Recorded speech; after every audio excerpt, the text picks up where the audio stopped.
So what is clustering in Neo4j 5? It's the ability to replicate databases to a subset of servers within the cluster. In Neo4j 4.x, obviously you're aware, a copy of the database is created on every server in the cluster.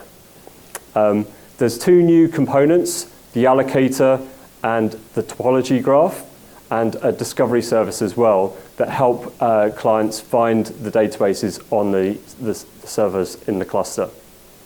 There's an allocator that helps decide where databases are created, and databases can move over the lifetime of the server as you add more servers to the cluster or remove them for scale out and scale down. This gives you a couple of great benefits. One is the ability to host fewer clusters, obviously much larger, host more databases, handle more client demand, and greater elasticity. Previously, the unit of scale was really the cluster. You'd have to make the cluster larger, more compute, RAM, or scale out with more clusters. In Neo4j 5, you'll be able to take your cluster and scale that out.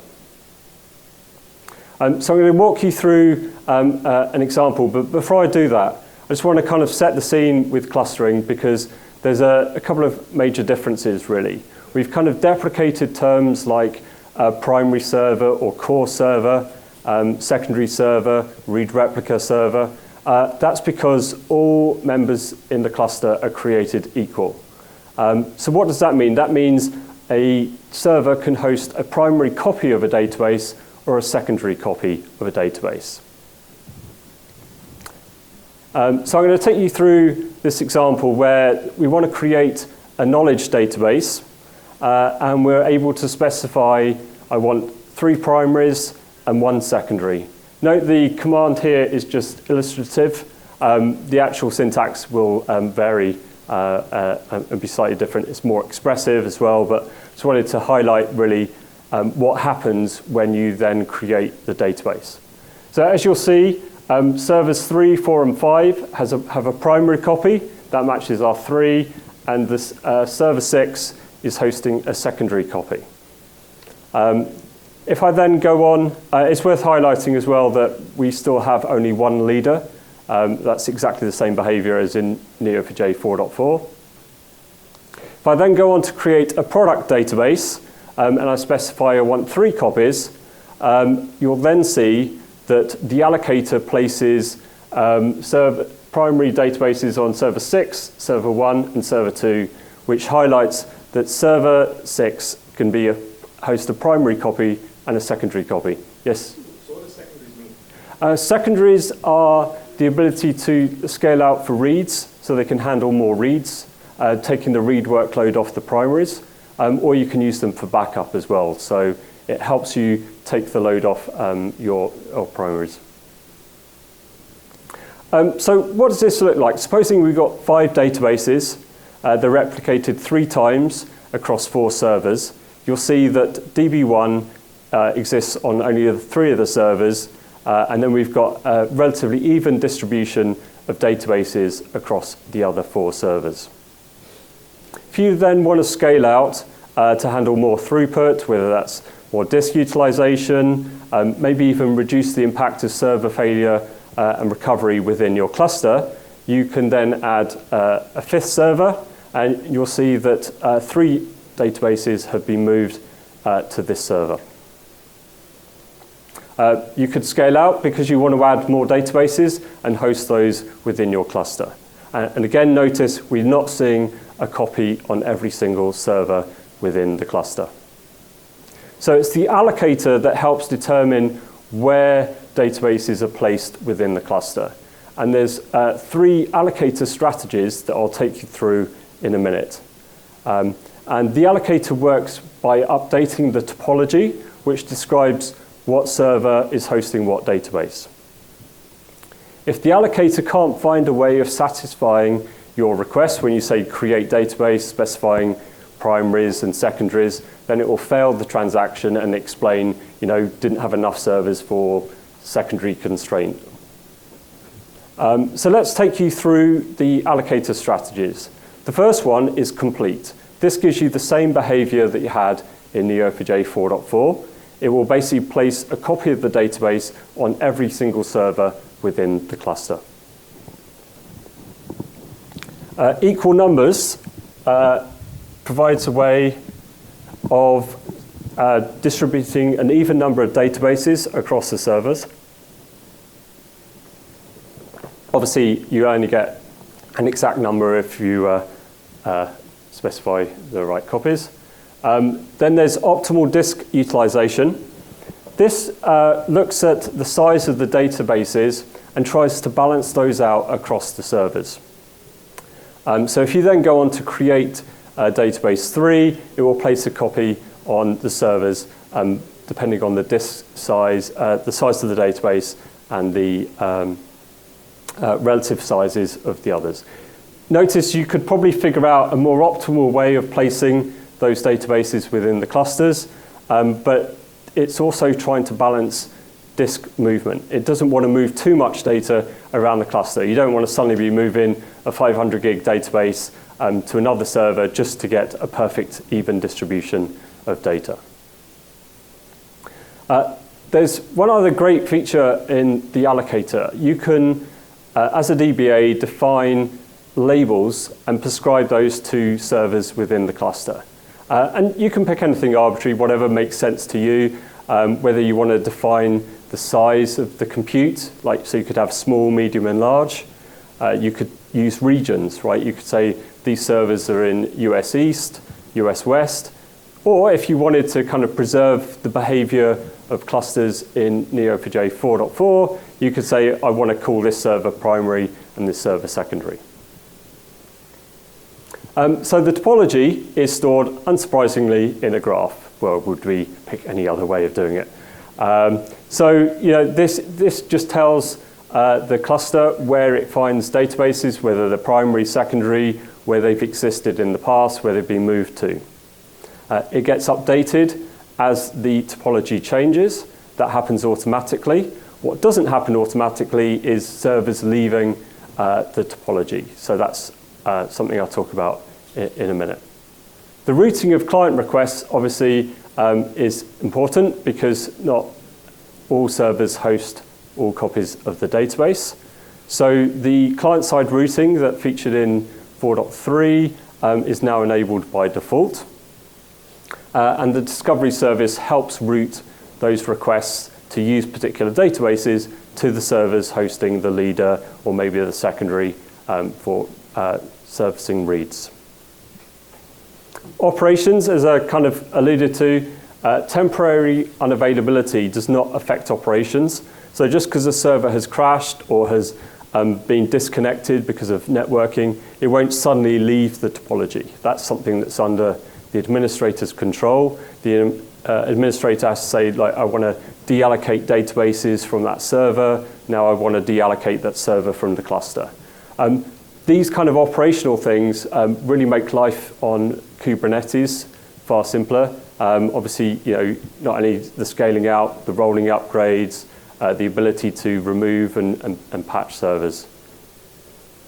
And as I said, the DBAs are under the control of deciding whether servers come or go. I'm now going to take you through Fabric in Neo4j 5. And Even before, if you lose a server, there's an outage. Yeah. It can cause you to lose write capability. Will that also occur in 5? Write capability is only interrupted when the leader becomes unavailable. But as soon as the election has completed, then that will proceed. Question, Stu. Yes.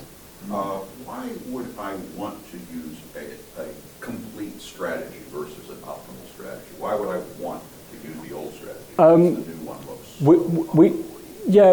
We left that in for backward compatibility. If people wanted that same behavior, we didn't want them to suddenly find that it wasn't available. So we're expecting people to use optimal disk usage or complete.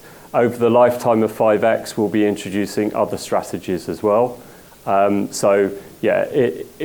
didn't want to take anything away from people. in the same way that you can use labels to define a whole server as a primary or secondary if you wanted. Brilliant. Cool. Yeah. You mentioned that you have a strategy where you actually balance based on the database size of the Yep. cluster. Now, that successfully addressed the write clients. Okay. What would be interesting in the future to develop the read strategy, because hotspots or independently read part of the database should be maybe replicated more to facilitate the reads. It's basically the same philosophy, just like related to reads rather than to write. Oh, yeah. But just kind of thinking about it. Yeah, cool. Yeah. Possibly, yeah. I mean, if you need to service more reads, then you can just host more secondary copies of the database. That's true, but what I'm trying to do here is introduce kind of auto-scaling in a true sense of the word. Yeah. So rather than us kind of looking at read requests, seeing what's slow, Yeah. if you could figure that out, you could actually have like read-based scaling as well. Oh, yeah, cool. Yeah, thanks. So I'll move on to Fabric.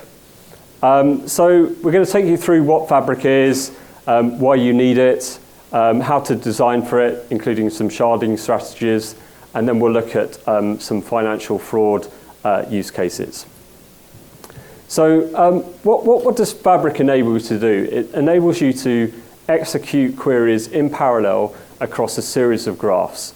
Those graphs could be federated graphs, so that's where you're trying to combine the business value of multiple business systems together. It could be to operate at greater horizontal scale, essentially by taking 1 terabyte, multi-terabyte database, breaking it up into hundreds of gigabytes, and it makes it more manageable, easier to back up, easier to restore. That's sharding.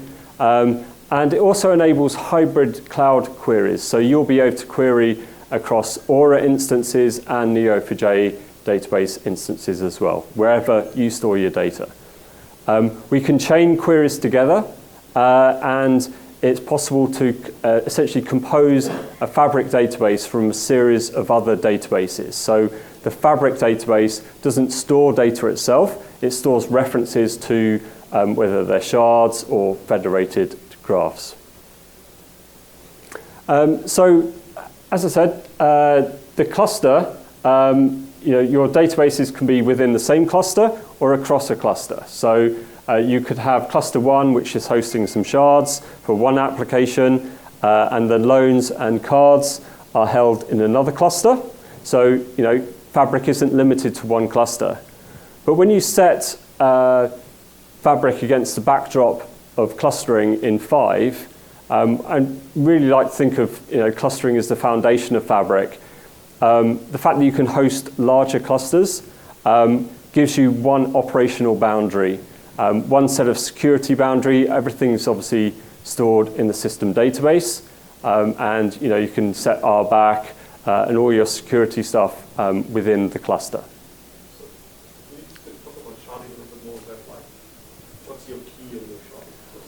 Excellent question. I've got a couple of slides, if I may. If I don't answer your question, please do ask at the end. So I'm going to take you through 3 sharding strategies. In fact, that was the next slide. So you're right on point. So there's 3 strategies that I'm going to take you through. They're not exclusive. So sorry, can you go back one more? Yeah. When you talk about Fabric, right? You're going to issue your query against a Fabric database. Yes. And it's going to return data from wherever the data lives. Yep. So that server has to be paid right? The Fabric one, no. So what is it doing all the data together? Yeah. Where does it do? Oh, in the memory of the Fabric database. Oh, so that has to Yeah. be large. So yeah, the size of the database isn't large. It's just compute that you need. Okay. How do you determine the compute size or something like that? You've got 5 databases. That's a great question. I'll have to get back to you on that one. If you find us on the booth afterwards, that'd be great. So the sharding strategies, there's geographical location could be one. So you could take all the data that's by say, geography, US, maybe US West, US East. It's helpful potentially to break the data up into smaller shards. You can always co-host those databases on a server. It's a bit easier to do that than it is to reshard later because the data's got too big. There's domain entity, so think of patient records in a healthcare system. You could do it by customer ID or names, so you could shard your data that way. It does have some drawbacks, obviously. Not every domain can be represented in that way, and you also want to ensure that there isn't a lot of relationships between those domains. But if you think about patient systems or customers' IDs, then there generally isn't relationships between customers or patients. A third strategy that you could consider is time. Obviously, this is great for analytical workloads, event-based systems where events or data is being generated every minute, every hour, every day. And I'm going to take you through one of those later as part of our financial fraud use case. How are we doing for time? 22, perfect. Right, cool. So just some operational design considerations. Our back is fully supported. You need access and read privileges to be able to query the graph. Obviously, if you want to write to it, you would need write as well. Write transactions, whilst these can be done in parallel across all the shards or all the databases, you can't execute a single transaction in parallel across multiple shards. So that's why picking the most appropriate sharding strategy is important there. Operationally, obviously best practice, the fewer clusters you need to manage, the better. Less patching, rolling upgrades, for example. So scale those clusters out. That's one of the benefits of Neo4j 5. You can obviously use Ops Manager. I encourage you to check out the sessions, and it's going to be a great help for patching, maintaining, diagnosing problems in your Neo4j infrastructure. Around products and tools, if you need to reshard, like you just figure actually maybe one shard's got too big, it's been a really popular set of customers or users, then you can use the Neo4j admin copy command to move data around. Be aware though that this does require some downtime currently to perform that operation, which is why you need to think about your graph model and your sharding strategies before you deploy. APOC, we know it's a popular tool. APOC is database centric, so basically that means that in Fabric, APOC's not going to know where objects have come back from. We are going to be introducing a new entity ID in Neo4j 5 that will identify the database and the object, so you'll know which database or shard it's come from. For visualization, tools like Bloom or Link Curious, there's no data inside the Fabric database. So when you query across your graph, you can write those results into, you could call it like your visualization database, and then use Bloom to visualize the results that come back. And that's the same for GDS as well. If you want to run GDS over Fabric, you would pull your initial queries, generate a local graph, and then run GDS on that. I'm now going to take you through two real use cases for fraud detection. This is going to be set in our simulated bank called Trinity. Can't have a presentation without some reference to the matrix. So this is some real use cases that we've been exploring with some of our financial customers. It's worth kind of just sort of talking a bit about different types of fraud. I know we talk about fraud analysis and fraud detection. Fraud accounts for $4 trillion a year globally. There's lots of different ways of perpetrating fraud. You could do things like bank capture. You could do cash laundering. Obviously, some of those don't suit themselves to a graph problem. So we're going to look at fraud rings and synthetic identities, and a system called structuring, which is essentially avoiding financial reporting. So stolen identity rings are where fraudsters have stolen identity. They then use that identity with a combination of fake contact details, their contact details, and they use that information and they submit lots of applications across different financial systems. So they might apply for a mortgage, a credit card, a loan at the same time with the hope that one of them gets through. And they submit lots of applications through lots of different banks. Synthetic identity rings are where you take some real elements and you mix and match. Again, the hope is that you beat the fraud detection systems that they might put in, like the credit checks and everything like that. It's a percentage game, right? It's the same with spam, right? They'll just spray and pray and hopefully one or two get through, make the money, and then run off. Another approach is something called structuring, where you get a group of accomplices together and you say, right, well, I've got 50 grand, I want to get it abroad, but I know it will trigger a currency transaction report. So I'll give 10 of you 5 grand each and ask you to pay it into my bank account. So what they're trying to do is run some pattern analysis and detect those movements of that sums of money to me. So let's look at, do Trinity need Fabric?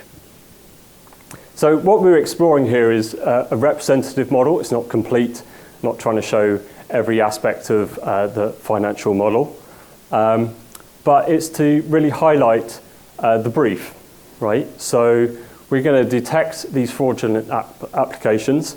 They're high velocity, they're going to be happening in real time. They're going to be across Trinity's multiple banking systems. So they offer loans, mortgages, credit cards. And there's going to be varying contact information. So in our stolen identity case, poor Abigail, she's had her identity stolen. And you'll notice that some of the information, her social security number and date of birth, they're all legit, they're valid, they're hers, right? But the email address, the contact details, they're different. And they differ across the loan, across the credit card. So can Fabric be used to detect fraud rings in this situation? What we're looking at here is trying to spot whether Abigail's a genuine same identity in each of these applications. So we've got a business loan application coming in. It wants to check, right, does Abigail exist across? And if so, what's her identity information? Is it the same? So it can call out to our fraud ring detection. Through Fabric, it can query all these systems in parallel, in real time. Maybe there's another application coming in the personal loans at the same time. The information's different.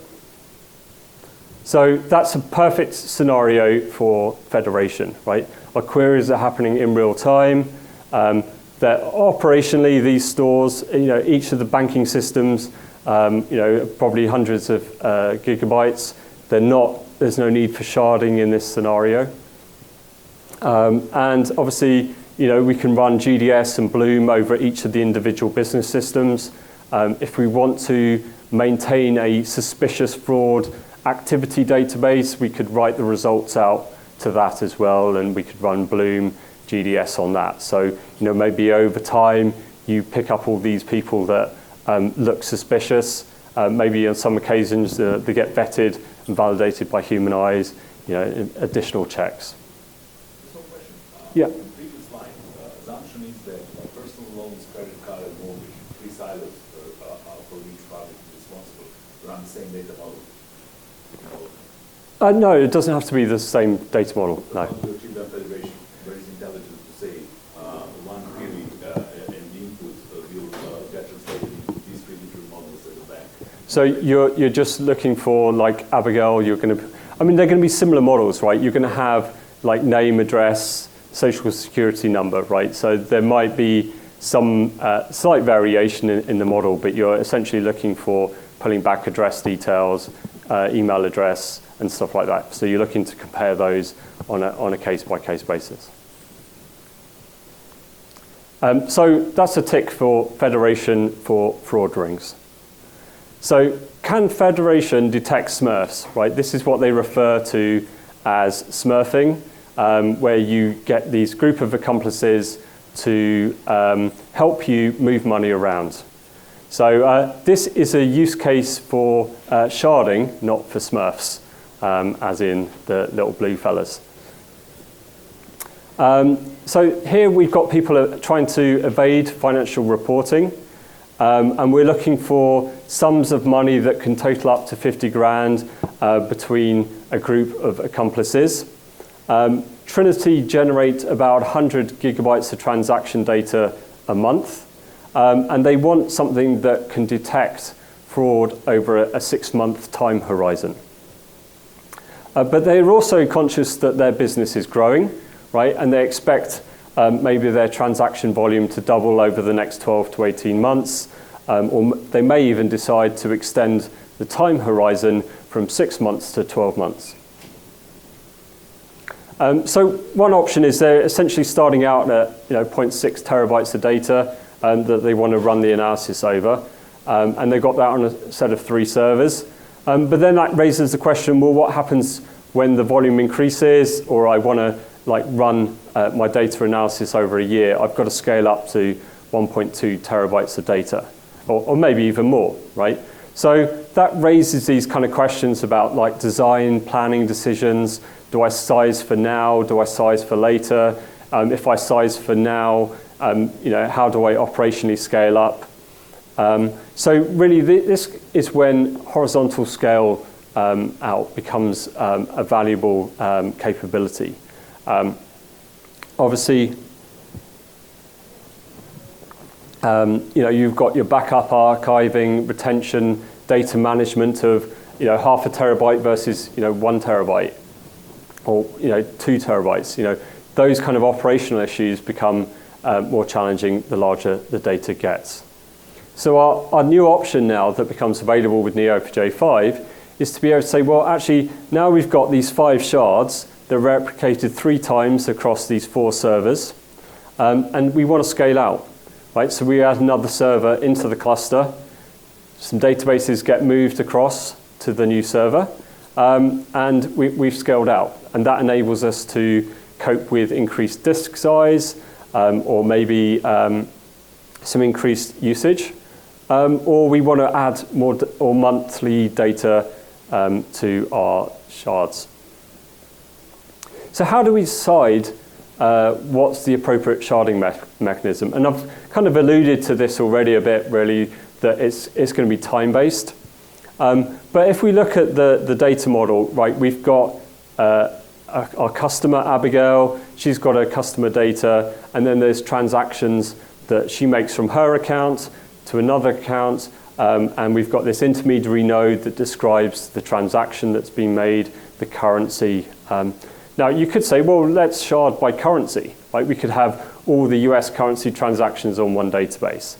But that doesn't really fit in terms of how people operate the cluster, right? In a financial system, you think about backup and restore of monthly data. You would archive monthly data. You wouldn't archive currency data. So, we're going to shard around transactions. And we also know that we've got an online transaction processing system. It needs to be high performant. We're generating about 100 gigabytes of data a month. That may increase to 200 gig, or it could kind of go beyond that. So here our Smurf detection is running across March, April, May, June, July. Those are our monthly shards. And one of the other new features, it's actually just been released in 4.4.7, is the ability to have remote alias.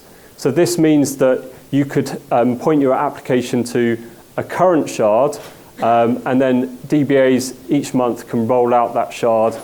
So you've then gone from June, then that becomes July, and you don't have to update and change your application. So that takes us to, essentially, we've got Fabric security all within the cluster.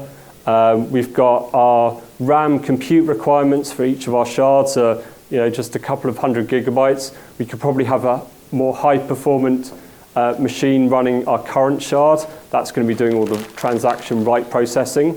The read shards can be on maybe smaller machines, or smaller servers. And we can do queries across all the shards. We could write those results to our fraud database. Then we could run GDS on that. We could run Bloom visualization as well. So that's the tick for sharding for Smurfs. So I'm just going to wrap up now and just kind of cover the broad topics. So just to recap around why Fabric, sub-millisecond response times, combine the value from multiple business graphs, that's federation, scale out with sharding, taking a very large graph and then breaking up into a series of smaller databases. They're easier to manage and operate, and obviously hybrid cloud queries, the ability to have your data in Aura, have your data in a self-managed instance of Neo4j, and query across all of those. So then just to recap on what's coming in Neo4j 5, the ability to horizontally scale out your clusters, database allocation rules to move those databases around the cluster, giving you autonomous capabilities. The fact that the Fabric database is now part of the cluster. Previously in Neo4j 4.4, you had to have a Fabric proxy server outside of the cluster. You'd have to have a couple of those, like load balanced. That's all now part of the cluster, so that gives you fault tolerance. You can create your Fabric database just using Cypher, so you don't have to kind of use configuration files. You can say, create a database, Fabric, point to the references of shard 1, 2, 3, 4. And don't forget, you can manage the whole thing with Neo4j Ops Manager. So just before I close out, I just want to call out some other great sessions that are on. Tomorrow, I think it's about 1:15, assuming everything starts okay. There'll be a session on Neo4j Ops Manager, which was announced in the keynote.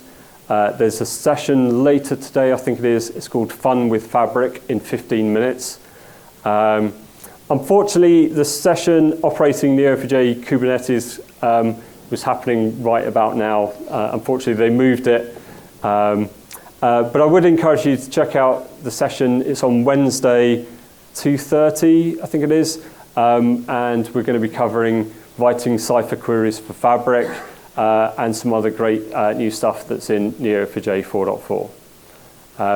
And I just want to kind of just call out this cool app one of our developers, Valdemar, created. And he'll be one of the speakers in the Meet the Builders session. Basically, if you go to that URL, you can upload any image and it will convert it to a graph. So there's our little Smurf in a graph world. So thank you all for your time. Thanks for your patience at the beginning. And cool.